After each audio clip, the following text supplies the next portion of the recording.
Okay, so if you've ever really tried to dig into, how things work at a fundamental level, maybe a crystal or a complex molecule, you hit this wall pretty fast. You're dealing with just tons of particles, usually electrons, all interacting all at once. So a lot. It really is. Yeah. The sheer complexity is staggering. Trying to write down the exact quantum equations for every single interaction, it just blooms instantly. Forget about solving it. Right, even with supercomputers. So physicists, chemists, they need a way around this. And a really successful approach, the one we're diving into today, is called the Independent Particle Approximation. That's the plan.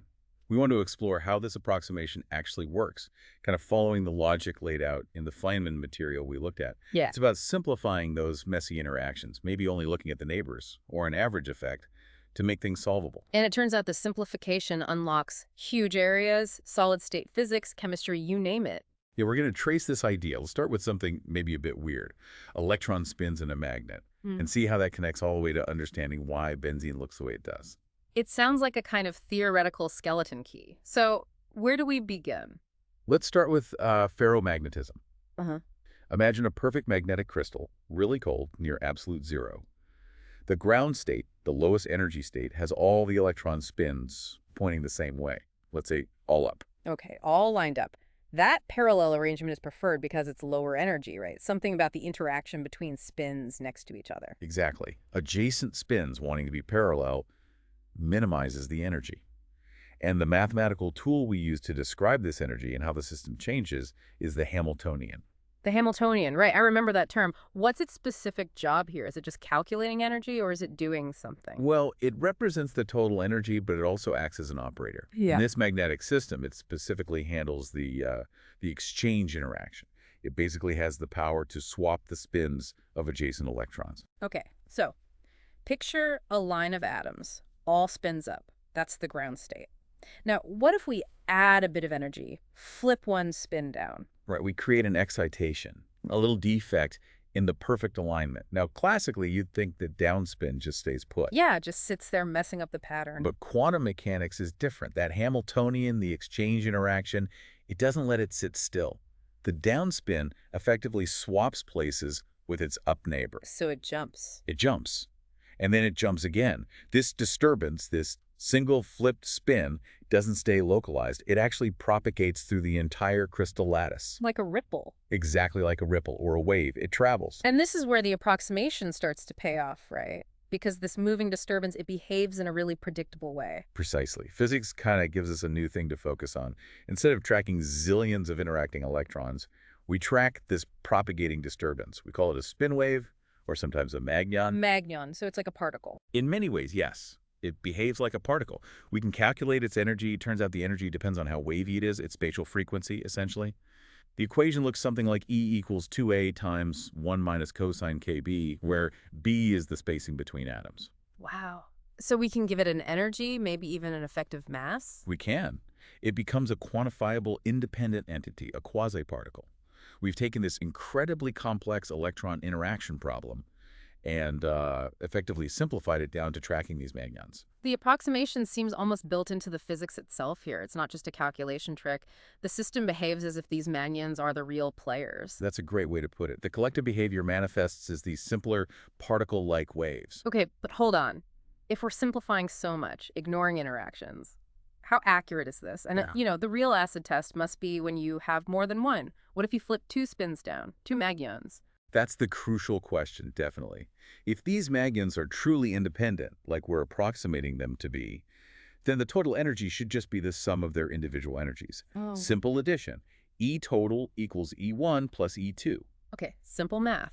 But why would they be independent? They're existing in this, highly interactive crystal environment. Well, mathematically, the condition for independence is that their combined quantum state, their wave function, can just be written as the product of their individual states.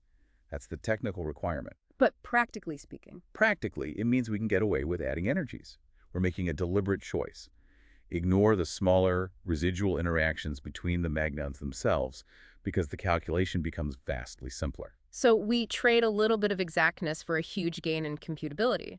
We accept that treating them as independent gets us maybe 99% of the way there for the properties we care about.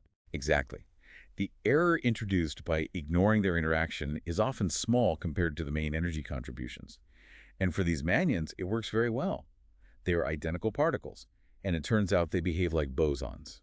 They follow Bose-Einstein statistics. So the physics supports treating them, for many purposes, as independent entities, even though they arose from a system full of interactions. Yes, it's a powerful demonstration of the approximation in action. All right, that makes sense for a nice, orderly crystal lattice.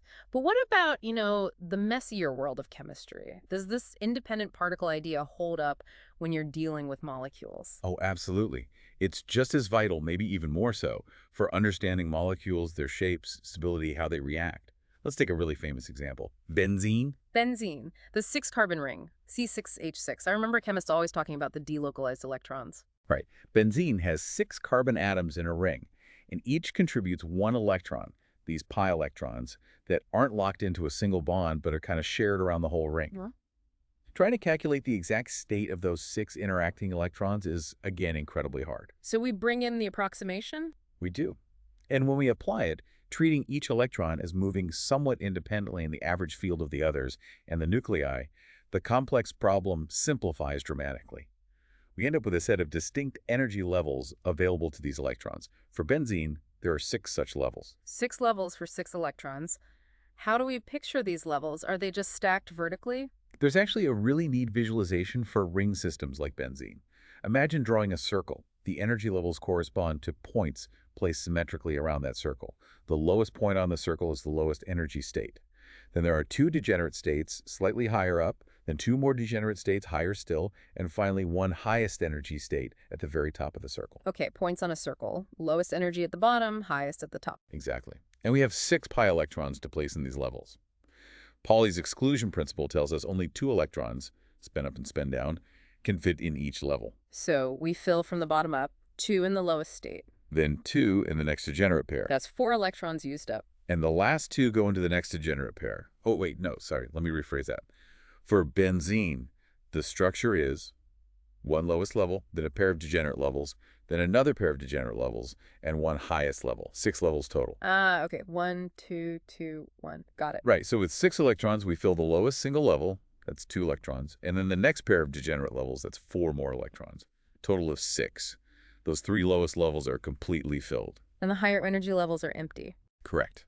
And when you calculate the total energy of these 6 electrons sitting in those specific low energy levels, using the approximation, you find the molecules incredibly stable, much more stable than if the electrons were in localized double bonds. That calculation gives E total equals 6 times some base energy, E0, minus 8 times A, where A relates to the interaction strength. And this pattern, this way of calculating energy levels using the approximation, it works for other molecules too, like simpler ones. Absolutely. Take ethylene, just 2 carbons sharing pi electrons. The approximation gives you 2 energy levels, 1 bonding, lower energy, and 1 anti-bonding, higher energy. With 2 electrons, they fill the lower bonding level, stable. And butadiene, 4 carbons in a chain. Same idea. The approximation gives 4 energy levels. With 4 pi electrons, they fill the lowest 2 levels.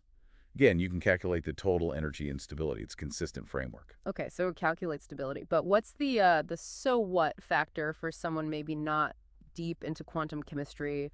Why is knowing these energy levels useful practically? Well, it's hugely relevant because these energy levels directly relate to how molecules interact with light, specifically the energy difference between the highest filled level, the HOMO, and the lowest empty level, the LUMO. The HOMO-LUMO gap. Exactly.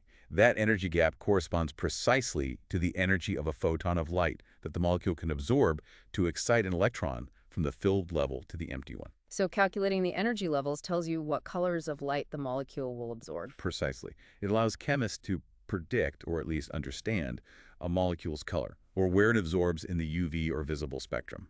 It's fundamental to spectroscopy. Think about complex molecules like chlorophyll, the green pigment in plants. Its ability to absorb sunlight is directly tied to these calculated energy levels, determined using this very approximation.